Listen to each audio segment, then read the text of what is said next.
Welcome to Algebra 2, Semester 2, Unit 10, 7b. The beginning of this, what I want to look at, you don't have it in your notes. Your first page of notes will look like this, minus my Post-it tab. Up at the top it'll say, what makes the shape of a graph? You can take a couple notes on domain and range if you've forgotten it from Algebra 2.1. But if you haven't forgotten it, just sit back and enjoy the video for a second. I just wanted to go over these. Let's say that we have a graph such as this. I've emphasized the x and y axis. And you're trying to find the domain and the range. Domain, if you remember right, it's the x value. It's going left to right. So you bring in your borders, just take the edge of the paper and fold it over and ask yourself, at what point does it touch the graph? Well, it touches the graph right there, the graph that we have graphed here. It touches right here at -3. Now, an open circle shows that it can't be equal to -3, so we put -3 and a less than symbol showing that it can't be equal. I'm sorry, I'm off the camera. Showing that it can't be equal. Okay, on the upper limit, we roll in this side of our graph and we say at what point does our paper meet the graph? It meets it right here, and it's a solid circle, so we know that it can be equal to that. That is +5. So we say that it can go clear up to and include +5 in that domain. Okay? Now on your range is your y. Your range is the up-down. So we take the edge of our graph up here and we curl it down until it meets the graphed line, which happens to be at +3. Now there's no open or closed circle, but there is a solid point there. So that shows us it can be, we better put it on the upper end. This is our upper limit to the right. It can be equal to 3. And on our lower limit, our paper stops at 0 here. So our lower limit is 0. It is a solid point there at 0, so we do say that it can be equal to. So that's how we do our domain and range. Now, I'm going to show you other ways to show those through standard notation and through interval notation here in a minute, but I just want to review what you had in your last class, and we even talked about the notations in your last class, so this should really be a review. Let's look at one that has an arrow. Again, you don't have this in your notes, I just wanted to review it. I think that you'll remember it. So our domain here, if we pull in the left-hand side, the small side, or the less than side, we can roll our paper clear up to the -3 again. It's an open circle, so we do not put a line underneath. Now, the funny thing on this one, see how it has an arrow tip going? If we roll in our paper, that arrow is pushing it off because that arrow means that it can keep going forever and ever. So there is no limit on this side. It would push the paper out. It can't be folded up. So we say that x is less than +infinity. Okay? Now on our y, our range, the lower limit down here, this less than limit, if we try to roll the paper up, do you notice how the arrow pushes it off again? So we have no number that we can come up to because it gets pushed off. Therefore, our range is -infinity is less than y, which is less than, and our positive, or our upper limit, would be at +3, and it can be equal there because it is a solid point on the line. So that should get you going for domain and range. Okay, let's get into the notes now. We're looking at transformations, and our first transformation is the square root transformation. If we go back to pre-algebra, then we would plug in the value, -3, take the square root of that, and we would say it's undefined. It's an imaginary number. I know that you know those now. Square root of -2, undefined, because we're on a real graph, a real number line graph. -1 would be undefined. Square root of 0 is 0. Because 0 times 0 is 0. Square root of 1 is 1, because 1 times 1 is 1. Square root of 2, we'd have to plug that into a calculator. So we go square root 2 equals about 1.4. And square root of 3, again in the calculator, square root 3, about 1.7. Now we know if we extended this, square root of 4 would be 2. So we come up here to graph this. At 0, it's 0. 1, it's 1. 2, it's 1.4. 3, it's 1.7. And 4, it's 2. So we've got a nice gentle curve going like this. What shape would you describe this as? Usually the classes, we've discussed it, we call it a hook.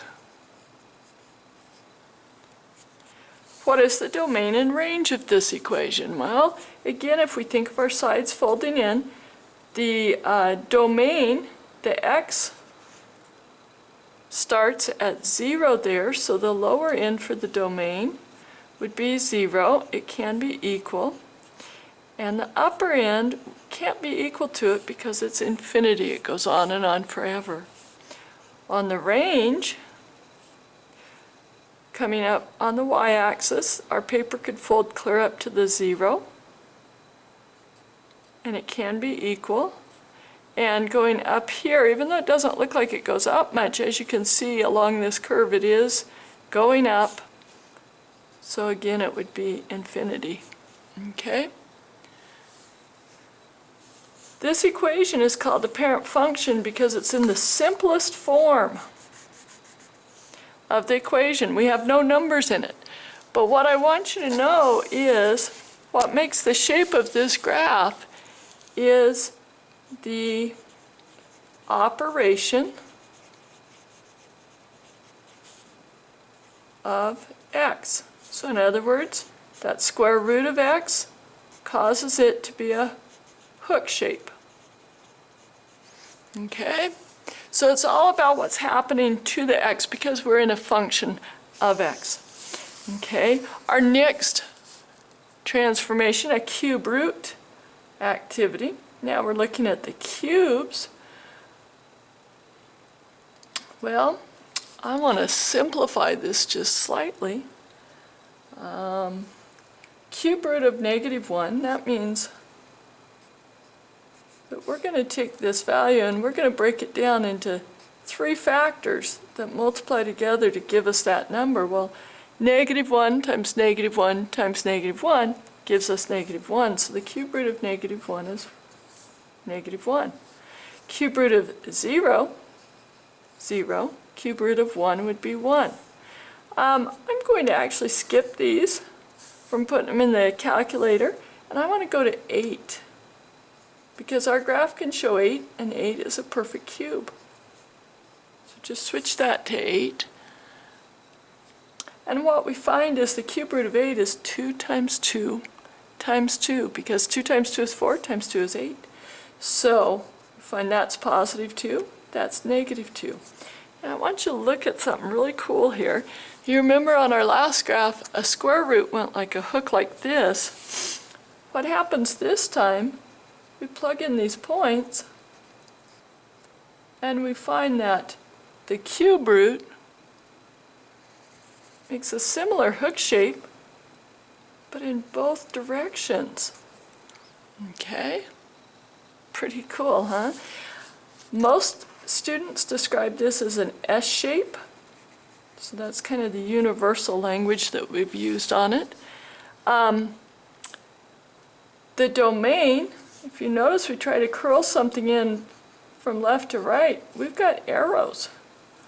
Going to push that boundary off to the left and the right, so the domain we say is equal to all real numbers. That's the symbol you can use. The range, again, these are going out. Just as we went from 1 to 2, it's going to keep going till we get to 3, then 4, and so on. So the range is also all real numbers. Okay? So that is the cube root transformation. And again, the operation that's causing the shape of the graph is a cube root. Anytime we see a cube root, it's going to cause this S shape. Okay.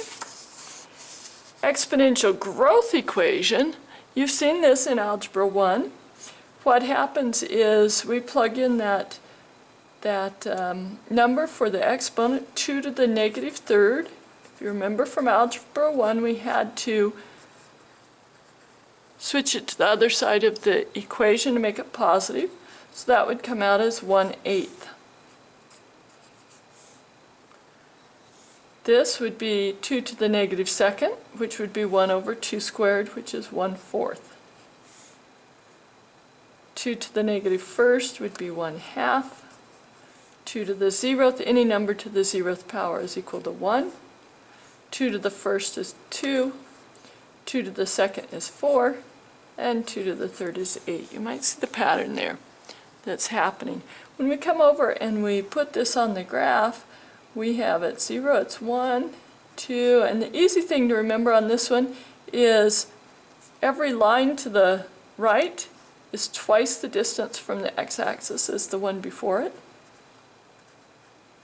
So we get this nice gentle curve going like this. Now, interesting thing on exponential, you have an asymptote. An asymptote is an area of the graph where the graph line will not cross, will not even touch it. That is your x-axis. So when you get to the range, when you're looking up and down, this bottom limit gets as close to 0 as possible, but it does not touch it. So you have a less than y. You don't have equals to there. And then on the upper limit, it would be infinity.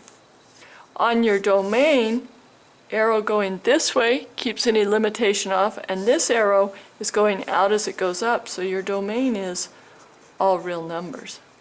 Okay? What shape would you describe this by? We generally call this an L shape. Okay? So again, the shape of the graph,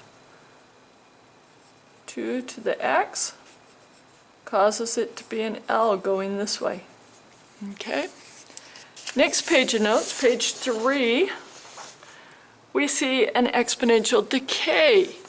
Well, the last graph, I mentioned how going to the right, everything was twice as far from the x-axis as the one before. That was due to the 2 to the x.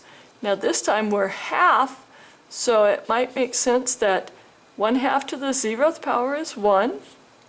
But now, going to the right, each will be half the distance of the one before. So if this is at 1, that was at 2. This is at 2, that was at 4. This was at 4, that was at 8. So now we get that nice curving L shape going the other way, meaning that as time passes, it's decaying. The domain would be the same as the graph before, all real numbers, but the range, it will be exactly the same. The low limit is 0, but it can't be equal to it, and the upper limit is infinity. Okay? The shape of this graph, we still refer to it as an L shape. And then we can fill these in if we want. It's 8, 4, 2, 1, 1/2, 1/4, 1/8. If you have trouble figuring out how I got those, feel free to ask me in class. I can show you real quickly how to calculate those. Okay, rational expression transformation. What shape will this make? Well, let's look at the only thing that this can't be is 0. Remember from Algebra 1, we can't have a fraction with 0 on the bottom, so we know that's undefined. We know that it can't be x equal to 0, so we have a feeling that this is an asymptote again. Not again, but another asymptote is what I mean. So 1 over negative 1 would be negative 1. 1 over negative 2 would be a negative 1/2. 1 over negative 3 would be a negative 1/3. If we look at this side, 1 over 1 is 1. 1 over 2 is 1/2. 1 over 3 is 1/3. These make a really, really kind of unique shape. If we go to that negative 1, negative 1, negative 2, negative 1/2, so you see this curve, or the other side, we see the curve starting in like this. Interesting thing that a lot of students don't catch is on a rational transformation, rational expression, if you plug in a half, 1 divided by a half, how many times does a half go into 1? 2 times. We start to build higher as we go smaller there and out this way. So what we've referred to these as in class is angel wings, or just wings. Okay? And the interesting thing on the domain is that x just cannot equal 0. And you notice that y does a similar thing. Y cannot equal 0. We have 2 asymptotes going through this. We'll play quite a bit more in this unit with rational exploration. Sorry, I kicked the tripod. Okay, notes about domain. It's side-to-side boundaries.